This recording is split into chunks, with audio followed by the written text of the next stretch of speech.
Hey guys, thanks for tuning in to another video on ForgottenWeapons.com. I'm Ian McCollum, and today we are looking at a unique pattern of Chinese domestic pistol. This is one of the many types that I have categorized and described and covered in my upcoming book, Pistols of the Warlords, Chinese Domestic Handguns, 1911 to 1949.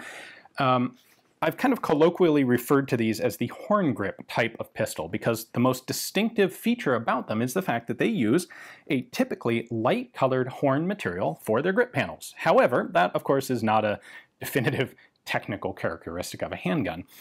What we have here though is we know these pistols would have been made in a particular place and time for a particular group or single warlord or group of warlords. Unfortunately, there are basically no surviving records from this period in China, and so we don't know exactly who these were made for or when or by whom. But we know that they form a single sort of continuous family of pistols. So what I'd like to do is show you these three examples, which are pretty definitive of the type, and give you an idea what they look like. Other than the horn material used for the grips, and by the way, while we're looking at it here, I want to point out that these are sort of translucent grips, especially the lighter ones. You can see the trigger bar through the grip panel there, which is kind of cool. Anyway, aside from those grips, there are a few distinctive features of this pattern of pistol. So one is that these have a separate pinned in place front barrel band that holds the front of the barrel in place. We have rear sights that are vaguely sort of inspired by the C96 Mauser, and they will have markings in them, but they, as an almost complete rule, have sight cursors or sight sliders that are fixed in place. This is a separate piece, but it doesn't actually move. It's permanently assembled into the gun. And there's actually no rear sight notch on this sight. If we compare these two rear sights, you can see that they share the same basic sort of distinctive elements. They're not identical by any stretch, but neither one has an actual rear sight notch. They both have range, quote unquote, range markings engraved on them, but neither has a slide tangent leaf that actually moves.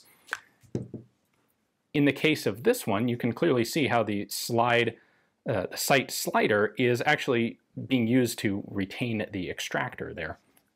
These will also show hammers that are styled after the C96 Mauser, and also grasping lugs back here on the slide that are styled after the C96 Mauser. So this has a solid slide, where the C96 of course had a separate bolt inside a fixed frame, but the styling characteristics here clearly came from the Mauser.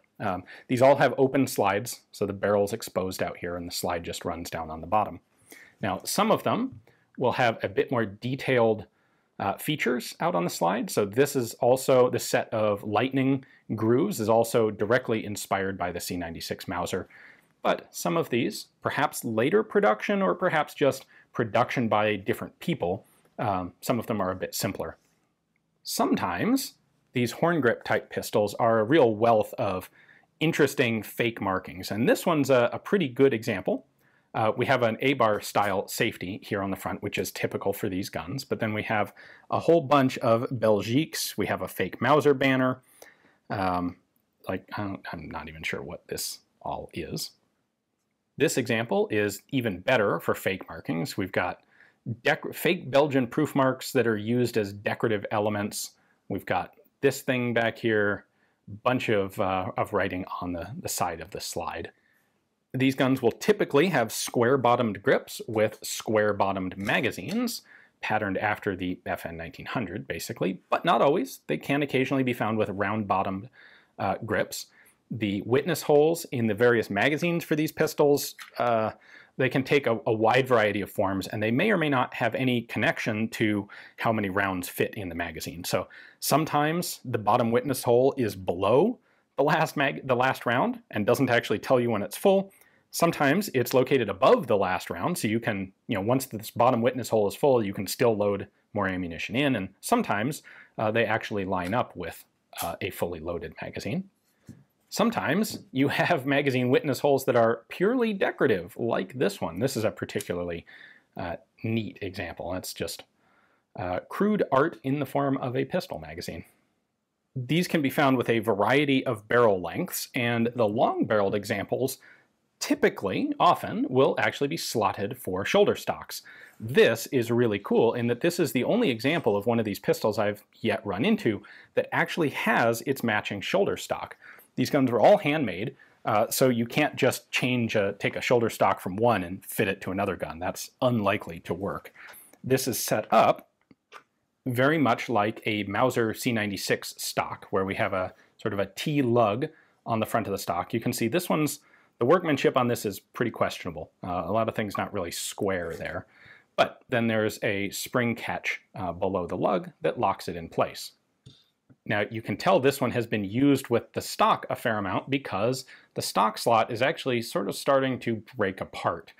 Unlike some other patterns of Chinese pistols, there's no added material on the back of the grip to reinforce the shoulder stock connection. So you put a 14-inch long stock onto this pistol, held in place only by this relatively thin set of grooves. Here's the example from our other long-barreled one.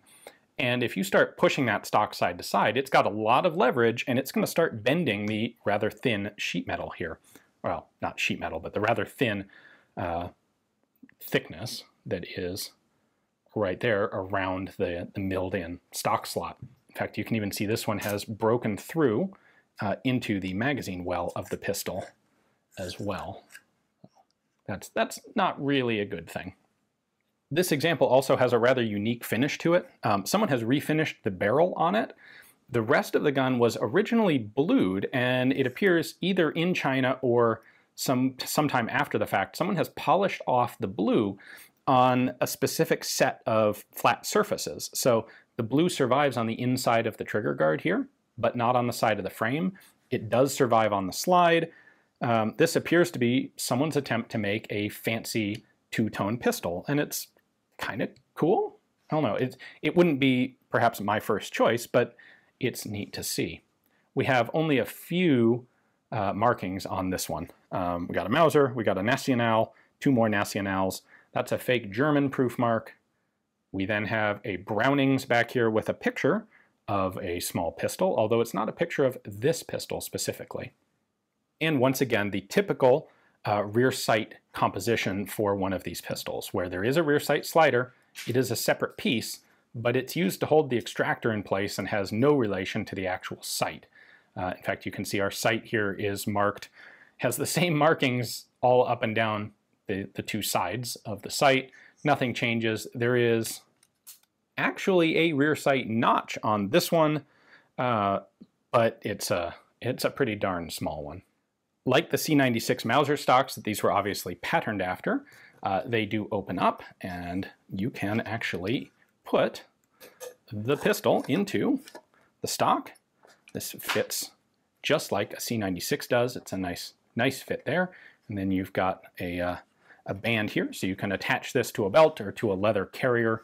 And this is a sort of a functional handling equivalent to a C96 Mauser, or at least that's how it would have been seen in Chinese military service during the warlord era. This is a fancy high-status sort of weapon. A gun that has the attachable shoulder stock is seen as one that's more powerful, even if it is just in 32 ACP. These are all chambered for the 32 ACP cartridge. The two common cartridges in Chinese pistols were, of course, 32 ACP and 30 Mauser, or 7.63 Mauser. Some models of Chinese pistol you will see in both calibers. These are exclusively made in 32. One thing that is particularly cool about this pattern is this is the only surviving Chinese domestic-made shoulder stock that's not for an FN 1900 pistol that I have been able to come across. There are a fair number of these Chinese domestic pistols that are cut for shoulder stock slots, FN 1900 copies, as well as uniquely domestic Chinese designs like this one. But finding the original stock that actually fits the gun, because these are all individually handmade and hand-fitted, that's really cool. So these are pistols that are actually available from time to time on the US collector's market. There's very little known about them, and so they don't tend to get described very well. Hopefully this gives you a bit of a better idea of what you're looking for on a horn grip type pistol. If you're interested in the subject and you would like to know more about these, we have, I think, 3 times as many as this actually in the book, as well as knowing more about some of the other patterns of domestic Chinese pistol designs, as well as their interesting and unique copies of various American and European pistols. Definitely check out the Kickstarter. We have some cool Kickstarter-only options for those of you who help support us in the pre-sale of the book. Either way, though, thanks for watching, and hopefully you enjoyed the video.